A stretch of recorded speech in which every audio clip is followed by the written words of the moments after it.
What is up, guys? It's your boy Rick Kakis, and today we have the ultimate guide for the brand new Destiny 2 episode Revenant, showcasing everything you need to know for how this new season works. We're talking crafting tonics, Fieldworks, and unlocking way more than you may initially think. And so, let's get started. So, first of all, you're going to be introduced to Tonic Crafting through the introductory quest. It's actually going to take, a few missions and quite a lot of dialogue to actually get to that point, but once you do, there is actually a lot going on, and it may not be as simplistic as it first appears. So, let's go over that Tonic Crafting process. What you're going to need to do is, as you can see right here, you buy these green tonics from the tonic table. Now, once you buy them, you essentially just get like the empty bottle. At this point, you need to go to this kind of nearby chest of drawers, which has your ingredients. After that, you go and activate this object right here, and then you need to do a taste test, and then you activate this object here to imbue it with light, and then finally it's going to actually spit out your completed tonic. But you're not done yet. At that point, if you actually want to use this tonic, you need to open up your inventory, and then as you can see, you can specifically click on two different kinds of tonics, either volatile tonics or enriching tonics, and then once you apply them, they're going to be active for a certain amount of time. So that is how you craft and then use a singular tonic.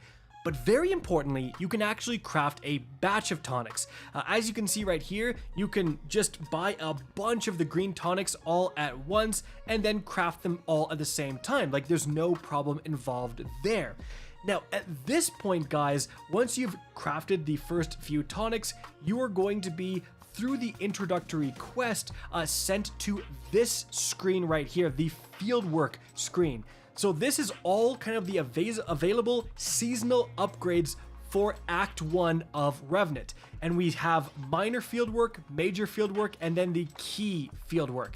So as you can see right here, you initially can buy two different minor fieldworks, and all of them are going to work the same way. You have to find a mysterious object, and then you need to usually kill enemies in a certain type of way, either like rapidly, maybe you have to do some patrols. They're pretty simplistic objectives. And it really doesn't matter which fieldworks you do, so grab whatever ones you want. It matters quite a bit what major fieldworks you grab, but we'll talk about that in a sec. So in terms of the fieldworks, as you can see right here, when you have your map open, it will actually show a small area where the mysterious object is. So I have this one where I have to go to the Eventide ruins, and it mentions the crane, and then when I actually get there, I can hop on the crane, and there's a small glowing object I can pick up right here.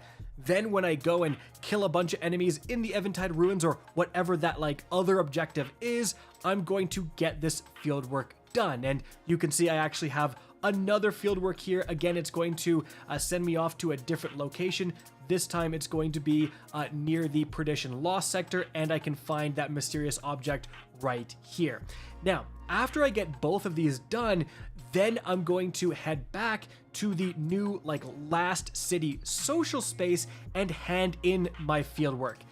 Then once you do two minor fieldworks, you're then going to unlock the ability to do a major fieldwork. And this right here is very important because you can pick any major fieldwork you want, and each one is going to give a different upgrade, a different seasonal bonus.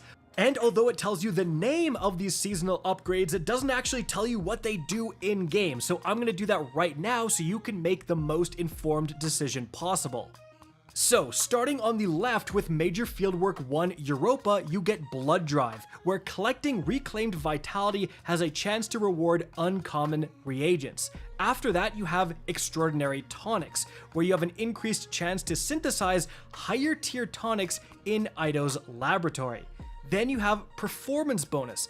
Completing bonus objectives in Onslaught Salvation grants additional reagents and reputation progress. Then you have Bounty Harvester. Completed daily bounties award reagents with a small chance of earning high quality reagents. And then lastly, you have Revenant Recycler. Dismantling episode Revenant weapons now rewards reagents. So, you may be going, reagents and all these different things, vitality, recycled, like what is this guy talking about? Well, they're all ingredients that you need to craft these different tonics. And although through the beginning of the initial story quest and getting to that like first point where you're grabbing your minor fieldworks, you're getting that done, you're grabbing your first major fieldwork, tonics are going to flow freely to you. You're going to have enough starting resources to craft quite a few of them, but then things are going to get a lot more difficult. Now, whatever one you pick, and I went with the EDZ one to get performance bonus because I'm going to be playing a lot of Onslaught anyways, so might as well get rewarded for doing so. You are literally going to load down. There's going to be a random potions table where you can see on the map, and you're going to activate it. You're going to kill 15 enemies. It's going to be an absolute joke, and you're going to get it done almost immediately. At that point, you want to head back to Ido within the last city, and then you're going to get a reward. As you can see right here, you just need to click on the actual new bonus you got in her screen. Now, importantly, both the minor and major fieldworks are going to reward you with a crap ton of actual resources, of ingredients you need to craft potions. Because here is where things get tricky. After you do that first major fieldwork, you're kind of stuck. Like, as you can see right here, it will just say, oh, you need to unlock more tonic recipes, and there's no more to be found on the tonic crafting table. So what exactly do you do? Well, it doesn't really seem to say this anywhere in game, but you can actually make your own new tonic recipes. Here's how you do it. Essentially, when you craft 5 of the same green tonic, the exact same one, as you can see right here, then new menus will actually pop up near the top above tonic types, and it will let you unlock the blue higher rarity version of that green tonic. Now, that blue version actually counts as a new tonic recipe.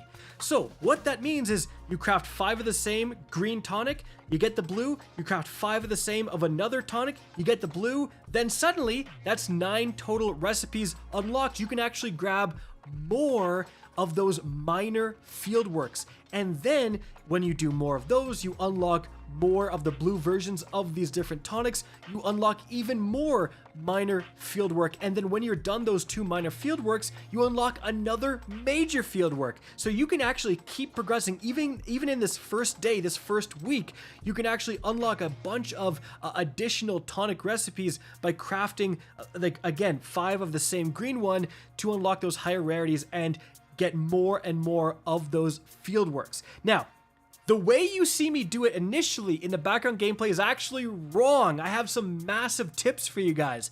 So initially we thought, oh, obviously you have to craft these tonics and then go and actually make the tonics, but that's not true at all. As you can see here from the later gameplay, you just buy 5 of the empty tonics, and obviously you're going to see me buy 4 here because initially when I was experimenting around I had like bought 1 randomly, but you just buy them. You don't actually have to make the tonics and go and gather the ingredients and taste test or anything like that. You just buy them off the rip and then you unlock the blue rarity. And another massive tip here, guys, is you don't need to craft the blue rarity. Initially you will see me grabbing and making these blue rarities, but that just takes up resources. It takes up ingredients, especially when it comes to the enriching powder and the volatile powder.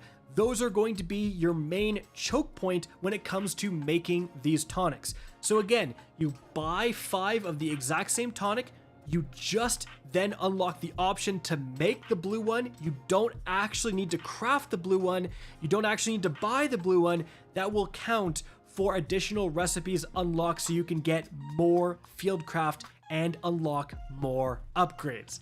But again, like I said, you're going to need a ton of ingredients, specifically the enriching and the volatile powder, in order to actually craft enough potions to unlock all this stuff. So how do you get those? Well, it's going to be activity drops. And unfortunately, like as you can see here, we tried some of the really easy activities and tried the cheese where you can reload this mission over and over again, and it didn't drop. The most consistent way to get these enriching and these volatile powders is actually just going to be the upgraded Onslaught playlist, because you are seemingly guaranteed to get some of those powders from every wave 10 chest, or multiple of 10, so wave 10, wave 20, etc. And also, as you can see right here, you can get additional ingredient rewards from doing bonus objectives. And that right there is the main gameplay loop of episode Revenant. You initially craft a bunch of tonics, you can enable them to improve your lethality and your rewards. You go into the new Onslaught playlist, you get rewards there, and those rewards are going to be the ingredients to craft even more tonics. As you craft more tonics, you unlock more recipes, the higher rarity versions of those tonics, and I assume crafting 5 of the blue ones is going to unlock the purple rarity of those tonics. As you keep unlocking recipes, you unlock additional field crafting missions.